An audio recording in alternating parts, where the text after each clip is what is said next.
7 qershor, ne jetojmë me anë të besimit. Por ajo që tani jetoj në mish, e jetoj në besimin e birit të Perëndis, që më deshi dhe dha veten për mua. Galatasve 2:20. Besimi është një përshtatje e përsosur me hirin e ardhshëm të Perëndis.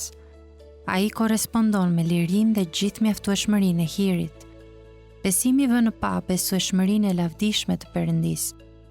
Një nga rrjedhojat e rëndësishme të këtij konkluzioni është që besimi, i cili drejtëson, dhe besimi i cili shenjtëron, nuk janë dy lloje të ndryshme besimi.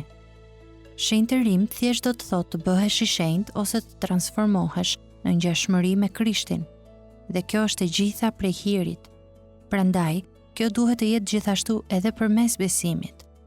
Kjo sepse besimi është akti i shpirtit që lidhet me hirin, i cili e pranon atë dhe e kanalizon si fuqi bindjeje, dhe e ruan hirin që të mos hidhet poshtë nga mburrja njerëzore. Pali e bën të qartë këtë lidhje midis besimit dhe shenjtërimit te Galatasve 2:20. E jetoj në besimin. Shenjtërimi është me anë të frymës dhe me anë të besimit. Kjo është një mënyrë tjetër për të thënë se shenjtërimi është me anë të hirit dhe nëpërmjet besimit. Fryma është fryma e hirit, Hebrejve 10:29. Mënyra se si Perëndia na bën të shenjtë është me anë të frymës, por fryma punon përmes besimit të Ungjillit.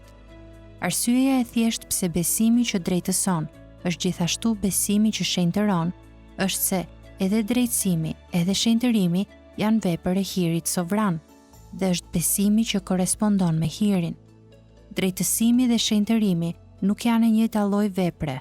Drejtësimi është llogaritja e drejtësisë, shenjtërimi është dhënia e drejtësisë, por këto janë që të dyja vepra të hirit.